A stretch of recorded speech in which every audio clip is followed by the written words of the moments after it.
Hey friends, it's Devin here with Make Anything, and today we're gonna be doing a 3D printer review. That's something I haven't done for over 2 years, which is crazy to me, but yeah, it's true, and it's for a few reasons. For one thing, there's a lot of people doing printer reviews nowadays, and they do a great job at it, so generally I don't feel like I have too much to add. I like doing creative projects and making fun prints. That's where my skill set is usually best put to use. Printers are finally at a point where the print quality is generally really good, even at entry-level hobby printers. The Creality Ender 3 has been a staple go-to printer for a long time, putting out great prints for a really low price. So, you know, I haven't felt the urge to review a printer in so long. But today, I'm here to review the Sovol 3D SV01 Pro. And that's because I think this company has kind of gone under the radar, and if you saw my review of the original SV01 2 years ago, you know that I really liked that printer. I still use my original SV01 all the time. It's printing down in the garage at this very moment. It still makes beautiful prints with minimal maintenance, and so I'm a big fan of that printer. Hence, when the SV01 Pro was announced, about 6 months ago, I was finally excited to try out another 3D printer. So today I'm going to show you what I've done with the SV01 Pro, setting it up, what little maintenance I've had to do, and a lot of the cool prints that have come off of it in the last 6 months. I'll tell you up front that I'm a big fan of this printer. While the print quality isn't some dramatic increase over the original SV01, the improvements are in quality of life as a user, and I think that's something that's worth sharing with y'all today. So let's go ahead and run that intro and then take a good look at the SV01 Pro. Cool. So it's 2022 now, and at this point, 3D printer manufacturers have finally figured out a way to ship out printers and make them really easy to assemble.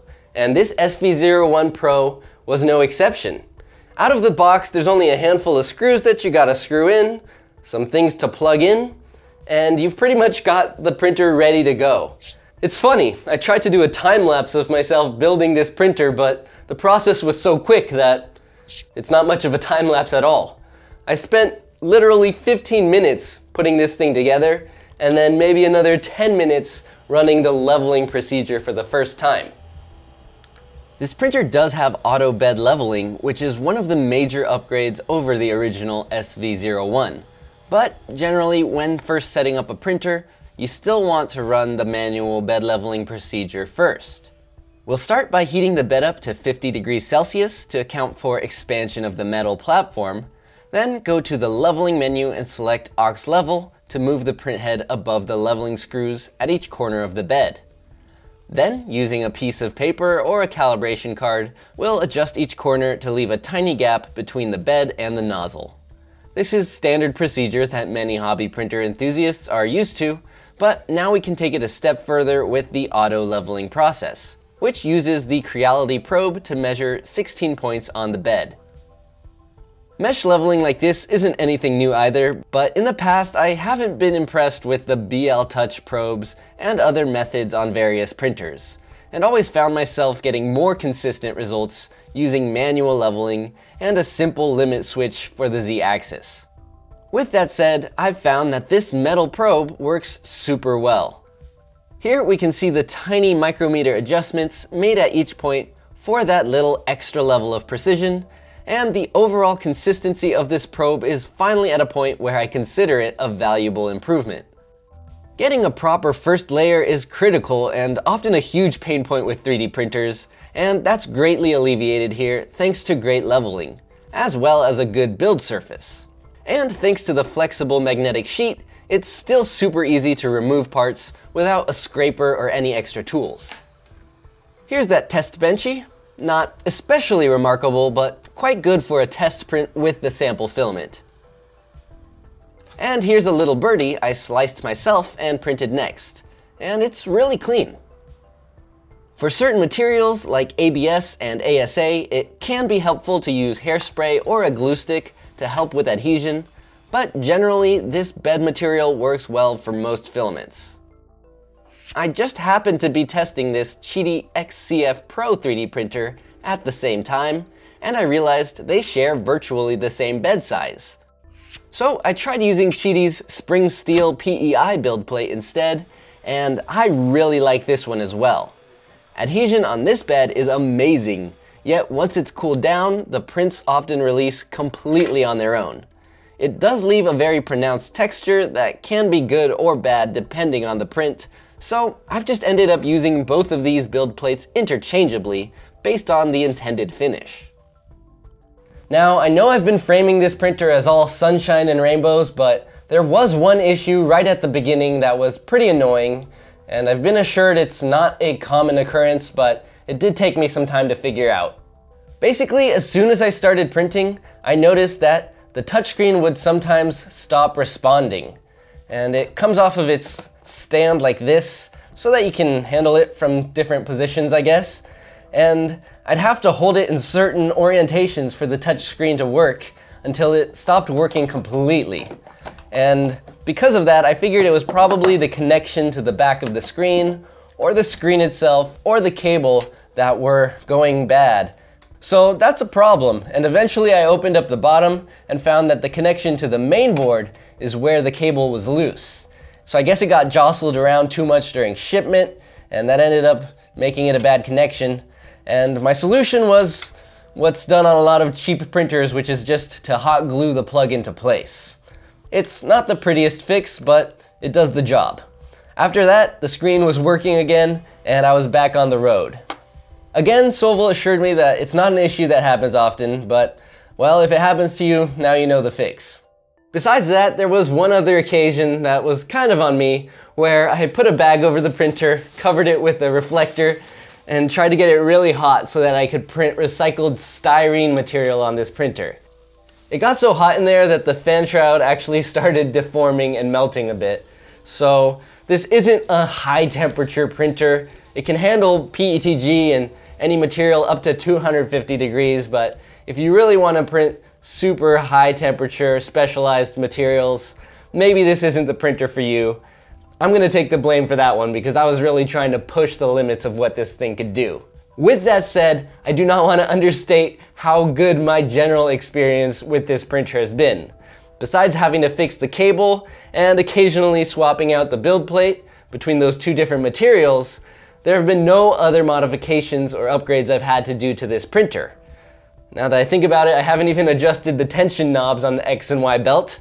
It's a nice feature, but yeah, I haven't had to make any other changes. This printer has been going non-stop for 6 months, and it's been super reliable.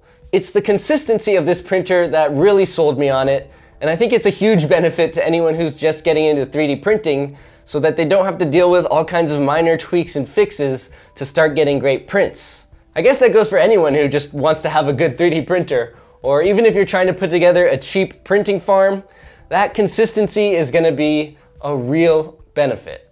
Something else that has often failed on other printers I've tried out is the filament runout sensor.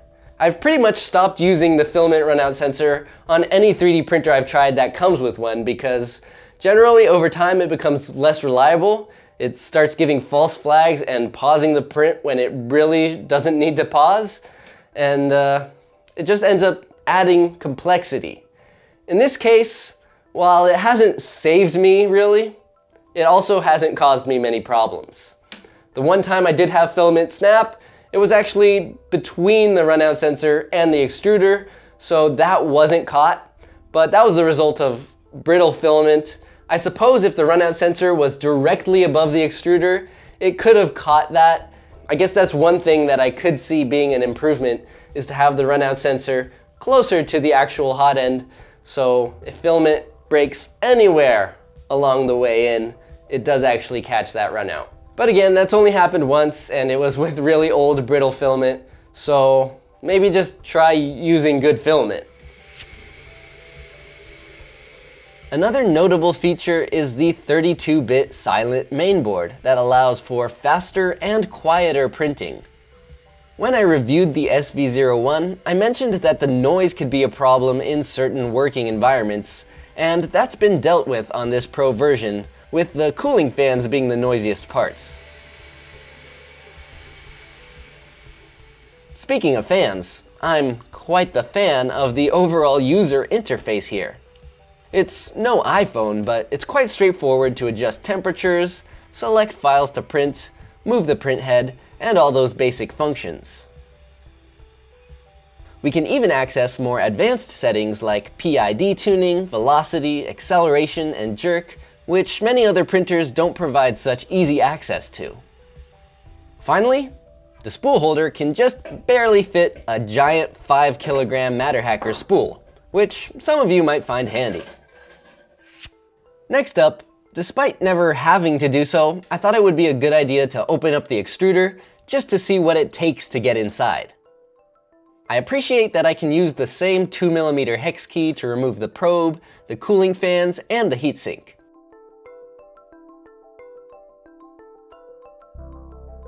Now that we're inside, we can see that the stepper motor for the extruder has a gear that drives the feeding wheel, which is kind of interesting, but I haven't dealt with any filament slippage, so I guess it works well. To remove the hot end itself, we'll use a 1.5mm Allen key to loosen the 2 inset grub screws that hold it in place. Now we can see that despite being a mostly metal construction, there is still a small section of PTFE tubing above the hot end, so that's another reason to avoid printing higher than 250 degrees Celsius.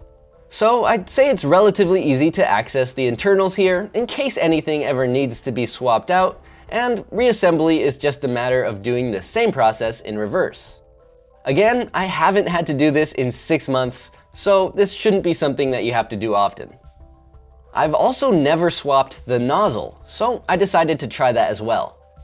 First, I'll heat the nozzle up to 160 degrees Celsius, and then I'll hold the heat block with a wrench while twisting off the nozzle with this little socket wrench.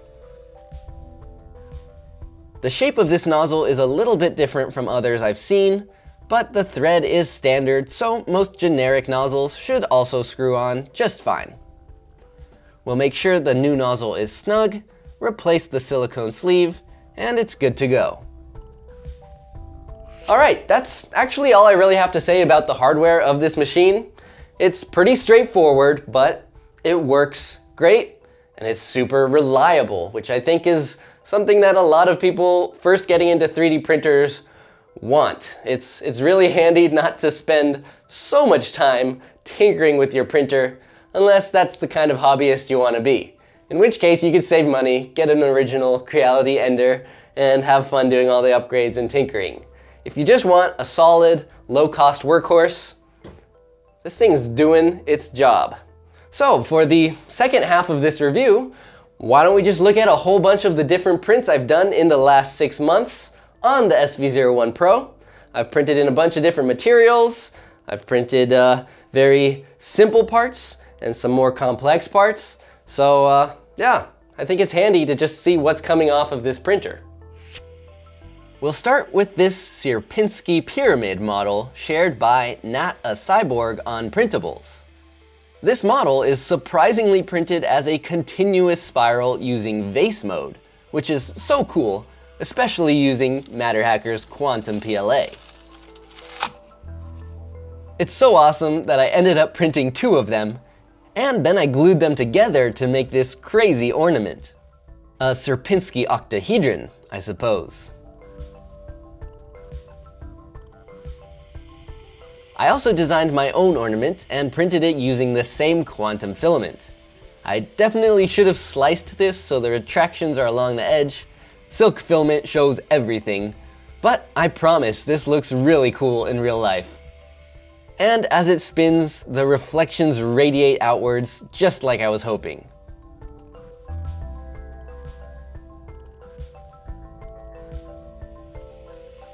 Here is a giant moon lithophane I designed and tried to print with minimal supports using Cura's tree supports.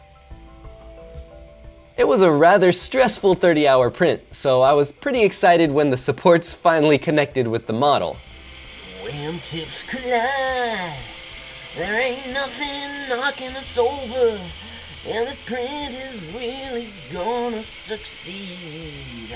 Yeah, wingtips collide. Oh. Sorry about that. But those tree supports really saved a ton of time and material for this model.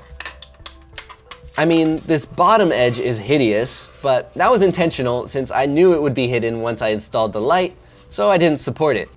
And it ended up looking pretty awesome. I probably should have used more perimeters to hide the infill around the edge, but maybe I'll just paint over that at some point. Here's another full bed print, a bunch of poly panels. These will eventually have some laser cut inserts, but they're fun even on their own, and you can see that bumpy texture that they picked up from the 𝐒𝐡𝐨 build plate.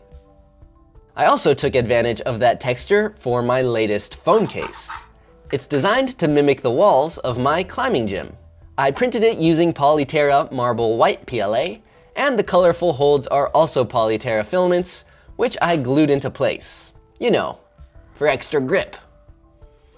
Here's another big print I did using that marble white filament, and it's tough to find anything to complain about. In fact, Andostar just sent me this digital microscope, and even at this insane magnification, it still looks pretty great. There are some ghosting artifacts around certain details. We can see them more clearly on this silk filament print, and while it's not quite as obvious in person, that might be a reason to adjust those advanced acceleration and jerk settings. Alas, I kept printing with the default settings and still managed to get fantastic prints. These Insta360 accessories from my last video are buttery smooth. The matte finish of that Polyterra PLA can really work some magic. And I also used the SV01 Pro for all my bustin' board accessories, including the nose guard printed in recycled tire TPU, which really impressed me. And when it comes to flexible filaments, I got really nice results using Filamentum FlexFill as well. Some other materials I've had success with were this Devin Montes Cool Gray recycled PETG from Greengate 3D. I had to print another tiki tree because it looks so nice in this material. Then this part was printed with PETG on the bottom, and I switched to CPE on top. There is some stringing, but fixing that should just be a matter of adjusting slicer settings. I printed these inflatable pool plugs using ASA. This camera accessory is ABS. These tiny spiders were printed in glow-in-the-dark PLA.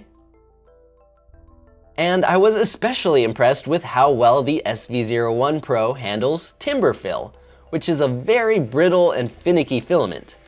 I used it to make a trunk for my Springo Christmas tree and some accessories for the Springo snowman as well, both of which I've just updated to be Springoier than ever.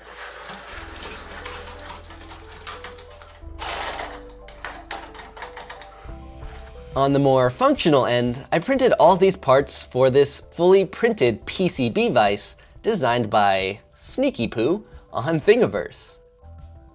It was all printed with MatterHacker's PLA, which is really easy to print with, so maybe it's not too impressive, but I kinda just wanted to show off this cool microphone I built. These Voronoi stepped bins were also printed with MatterHacker's Pro PLA, and I purposely printed 3 of them in a row for something like 80 hours of consecutive printing, and the SV01 Pro didn't even flinch. Finally, for my most recent print, I chose this awesome skull from Raf Grassetti's 𝐒𝐲𝐸𝐪 anatomical model to demonstrate a print at 0.08mm layer height. And since this isn't exactly optimized for FDM printing, it did take a fair bit of work to remove all the supports, but in the end, we're left with this fantastic print. I had to check this one out under the microscope as well, and despite a handful of rogue layer lines, it's a very smooth print. Based on the position of those more visible layers, my guess is that the support material at certain points nudged the print head or the bed slightly. So maybe I do need to tighten those belts after all. Let me know what you think. Well then, I'd say that's the gist of it for the SV01 Pro. Hopefully, after talking about this printer and showing you these prints, you can understand why I'm a big fan of this machine. Again, it's pretty much the fact that I haven't had to do any maintenance. I've been getting consistent great prints. It's a direct drive printer, which is pretty much all I want at this point. And it's got a lot of features that just make it really easy to work with. If cost is a huge factor for you, I'll still happily suggest the original SV01. You'll get amazing prints off of it. But if you're willing to spend a little bit extra, you can get a lot of nice upgrades on this SV01 Pro, and it'll make the quality of life as a 3D printer a little bit nicer. Even though Sovol 3D printers are generally just Creality Ender style clones, I don't think they should be underestimated. The printers are built really well, they work great, there are some meaningful changes that they make, and the prices are also great, so don't discount Sovol 3D, especially the SV01 series printers. Those are the ones that I can vouch for. So with that said, I am releasing this review around Black Friday. We'll see exactly when it comes out, but I have a feeling there will be some great deals on this printer right now, so do check the links in the description for this video. I'll put any deals that I can come up with, and maybe I can get some special coupon codes from them. So yeah, definitely check that out. If you do buy a printer through those links, you'll be supporting me, and hopefully you'll get a printer that you're very happy with. Cool, I think I've said what I need to say. SV01 Pro, I love it, maybe you will too. And yeah, if you want to keep in touch with what I'm doing, it's a good idea to hit that subscribe button. If you appreciate this video, click that thumbs up, and well, maybe I'll see you in the next one. Until then, I'm Devin, this is Make Anything, and as always, stay inspired.